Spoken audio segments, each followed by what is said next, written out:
The 2024 US election is over, but so could the war in Ukraine in just a few months. Many in the incoming administration seem to hope so. Exactly how? Well, could a DMZ solve the situation? Donald Trump seems to think so, but is this an actual solution to end the war, or to merely postpone it and leave it as a more or less frozen conflict? In this video, I attempt to address some of these ideas as we see the Trump plan beginning to take shape, and ask what this actually means, why it matters, and what could happen next. This is The Global Gambit. How you going? So in today's video, we're diving into Trump's proposed foreign policy solution for Ukraine, a potentially controversial idea that would certainly reshape the future of the country, but also the broader region within Russia and Europe. Trump's plan is undeniably a radical shift, but would it actually work, and what is the cost of this approach?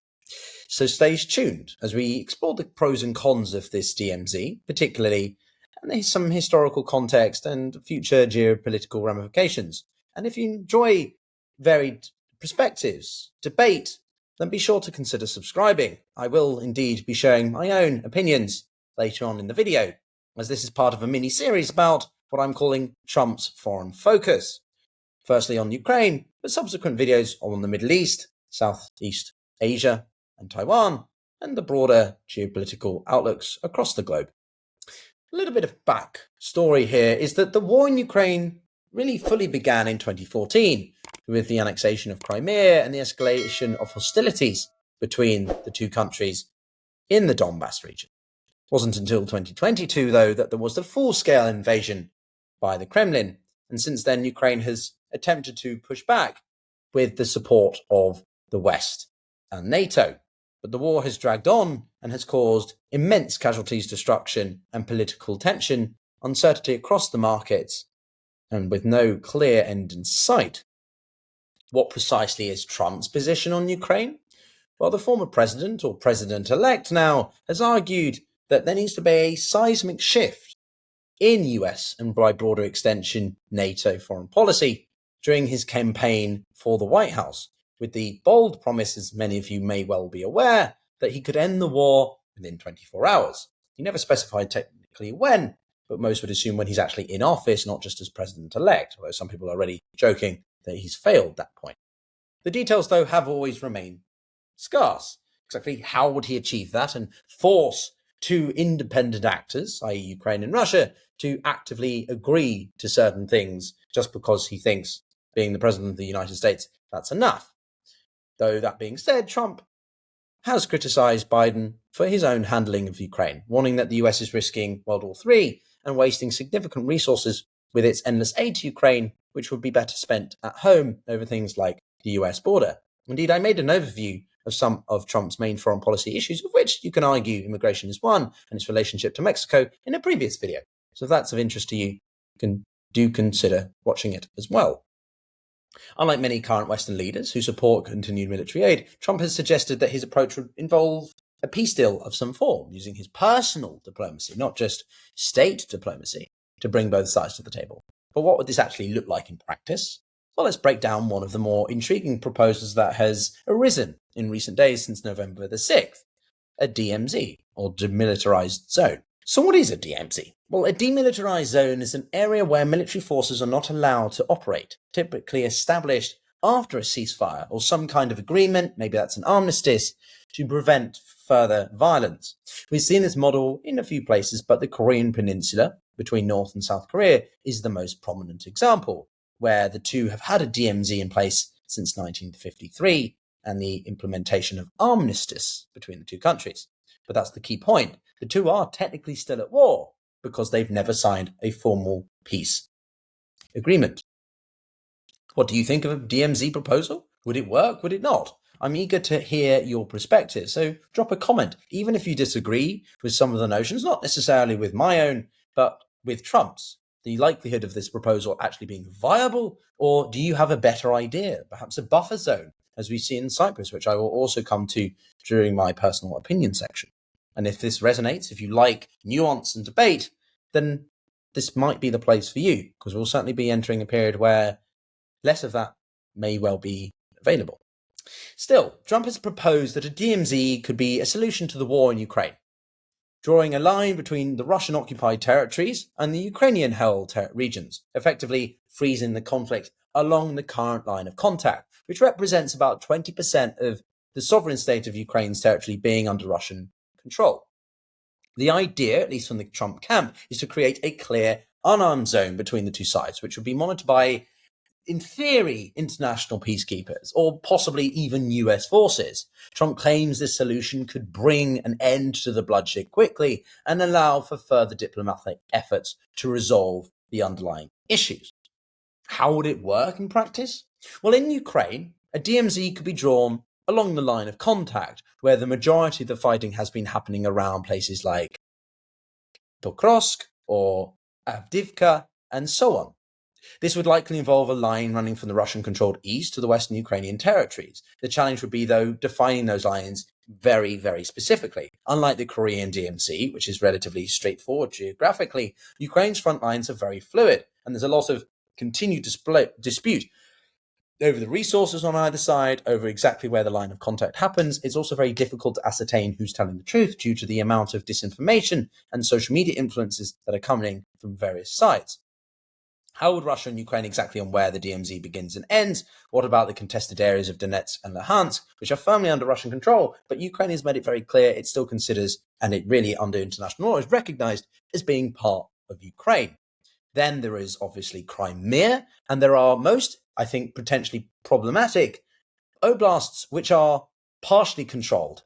You can take Zaporizhia or Kherson, for example, where the two are still fighting within the middle of the oblast. Russia maybe controls 60 to 70% of one, but is that enough for Ukraine to say, okay, have the oblast, or what? Would this freeze the conflict? The primary concern is that a DMZ is a temporary measure. It would freeze the conflict in place, but prevent Ukraine from being able to reclaim its territories. A freeze might leave the war unresolved and therefore allow Russia to consolidate those gains, deepen its established presence there, and therefore potentially remilitarize and push for greater claims over other oblasts which are only partially controlled.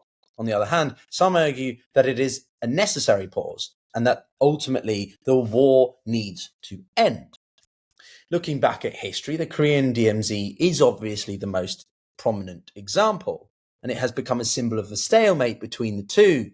While it's kept peace for decades, it hasn't solved the underlying issue, and the United States continues to spend a hefty amount of money ensuring that the situation doesn't escalate. Indeed, between 2016 and 2019, the US actually spent upwards of $30 to $35 billion to ensure that the situation was maintained. There are many thousands of troops within the South Korean territories which ensure a deterrence to North Korea, and by extension you can argue Beijing, from trying to force the South Koreans to unify with North Korea or become more under the influence of Beijing. So there are challenges also to a DM proposal as well. One of the major obstacles is that it would face incredible resistance from Ukraine. Ukrainian leaders who have fought so hard to regain their territories would find this, you could argue, a degree of betrayal. The idea of conceding land, even temporarily, would be politically disastrous for any incumbent Ukrainian government, although there's a lot of speculation about whether Zelensky can sustain his presidency or whether an election would see someone brought in who is either more moderate towards Moscow or just anti the war completely itself. Then there is challenges in negotiation. Another major difficulty is how easy it is to define those borders. Both sides are entrenched fully in their positions. The Russians have dug trenches, they have dragon's teeth, which are a form of tank deterrence, and they also have mined the area to such an extent, some people reckon it would take over 20 years to fully demine eastern Ukraine. And therefore, drawing any line without any substantial degree of compromise in negotiations is, well, near impossible. Russia also has shown little signs of willingness to concede the territory back, and Ukraine has said that Crimea is a non-negotiable goal. Trump's diplomatic skills will certainly be tested, as he would need to somehow bring both sides to the table. And whilst he's managed it in the past, such as with the Abraham Accords, this is a very different kettle of fish, mainly because you have a great power, or what people consider to be a great power in that of Russia. the role of international peacekeepers is also an anomaly here, or an ambiguity. Who exactly would be the peacekeepers? The Trump administration has not exactly made it clear or secret that it's not a fan of the United Nations. And it seems absolutely out of the question that, and also goes against, counterintuitive, that the Western countries, particularly the US, would want to put troops on the border in some buffer zone. Not only would it be an absolute out of the question case for the Kremlin, but it goes against what Trump wants to do, which is to reduce US presence and input in this area, not increase it with physical presence. That would require a greater amount of maintenance and also push towards greater potential of conflict, which is something that many people who voted for Trump is about, reducing wars, ending forever wars, etc. So exactly what forces would be acceptable? Would NATO forces be acceptable if they were done by certain powers that the Russians didn't feel were a threat? Or would it have to be the UN? But therefore, you would have to see an agreement within the Security Council, including the Russians, to vote on some kind of resolution that allowed this situation to take place, which would be quite an impressive degree of multilateral diplomacy.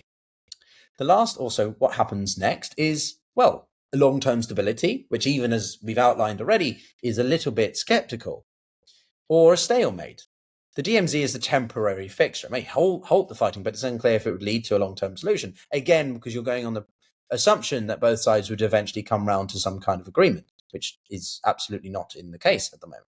It would freeze these issues and it would solve Trump's interests for the short to medium term. Maybe, as Americans like to say, kicking the can down the road for a later administration.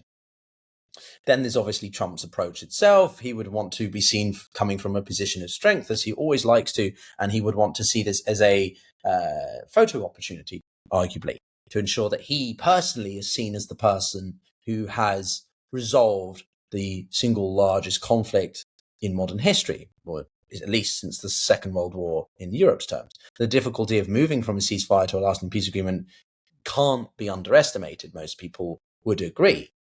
Trump's DM proposal is certainly bold, but it's also controversial in the eyes of many, but it does offer a potential pathway to de-escalate the situation. It may stop immediate fighting, but it risks freezing the conflict from simply allowing Russia to fortify its positions, and that therefore could be too high for some people. There is the question of Europe and whether or not they would be wanting and willing to take up more of a input on this, and that seems to be where Trump is coming from. He wants Europe to take more of the initiative, to contribute more towards NATO, and not solely rely on US's provision of defense in what many people feel is that countries in Europe have been freeloaders, free riding on the US's disproportionate security and strategical support. But this is the part where I get a little bit more off script, but this is more my opinion now. So this is, I think, a very self-interested approach. As you'll see in a later video on the Middle East, I think Trump wants to do a DMZ not necessarily because he knows that it will resolve the issue outright. It won't. It's a temporary solution. It's not a long-term fixture. But that's all he needs. He's been running on the platform of ending wars, getting the US out of issues that they don't have any interests or benefits from being involved with. We see this with the announcement that he's pulling out forces from northern East Syria, which is basically selling the Syrian defense forces, or the ones that are more pro-democracy or anti-Assad and therefore Moscow, out. So Trump wants a DMZ because it looks good on paper. Optically, it's very good. Demilitarized zone. It says on the tins, it says that it's demilitarized, and therefore people who support Trump will hear that and they go, oh, so he's reduced the military tensions. He's reduced the military presence of the US in the area. That's good. We benefit from that. But also because it means that he doesn't have to overly deal with the long-term need to resolve this, right? He can leave it as some kind of temporary situation on the back burner. You mentioned the phrase, but kicking the can down the road. He kicks it so far enough that he doesn't have to worry about it anymore. That's on the proviso that Moscow or someone else doesn't decide to do something that significantly changes the situation. Some people worry that if the Ukrainians give up the territories and Russia is even some of the sanctions potentially are lifted because the US Trump thinks from a transactional point of view, it's better to do business with the Russians, that will come back to bite Ukraine longer term, because that will galvanize the Kremlin to remilitarize, to remobilize, to regather themselves, reorganize, and try again in a few years' time. And if Trump isn't in office at that point, then people will say, well, that's not his fault. That's the current administration, the subsequent administration's fault. And therefore, it can be seen that Trump was the one who actually tried to solve the issue, and then another administration provoked or did something else, when they didn't. Trump just simply didn't find a more permanent solution to the situation. Historically, Ukraine will always mean more to Russia or that part of the world than it will to the US, particularly like someone of Trump's nature who looks at things from a transactional point of view. If Taiwan wants defense, then they will require to pay for it. And it's the same sort of thing. Trump wants to ensure that Ukraine isn't just free riding off US defense. But at the same time, Trump has also indicated that if he feels Putin is pushing the boat out too far, if he is provocational, if he is threatening American interests for whatever reason, then he would actually amplify support to Ukraine. Does that mean troops on the ground? Not necessarily, but he's trying to make it very clear, don't screw around Putin, because I will certainly amplify, I will elevate the support when you want to see it dissipate. But ultimately, I don't think this is really about trying to solve the conflict long term. He wants to simply get a short-term solution which looks good on paper, sounds good to his electorate, and ultimately does reduce military support. I don't think Ukraine is going to be completely abandoned. I certainly don't think the US is going to pull out of NATO or defund NATO, but we're certainly looking at putting the pressure on the Europeans and the UK to take up more of the slack, which is going to be difficult for them to do because there is not much money in Europe. It's not doing that well. So that is certainly a bit of a carrot and stick initiative. The other alternative is a buffer zone like Cyprus. But again, that's more on the intention or an expectation that both sides come from a genuine sense of desire to negotiate, a sincerity, which many Ukrainians will not feel is the case in Moscow. And perhaps the Kremlin will not feel is the case in Kiev because of the influence from, well, mainly the EU at this point. So a buffer zone doesn't really seem likely. A DMZ where the eastern border of Ukraine is heavily militarized is more likely, and it's not that inhabitable. Whatever happens on the eastern side in the Russian-controlled areas is not as clear, but clearly there have been conceited efforts, concentrated efforts to Russify parts of Ukraine with the rebuilding of Mariupol, for example, and the general re-education and changes to the language, as we've seen in different reports over the past couple of years.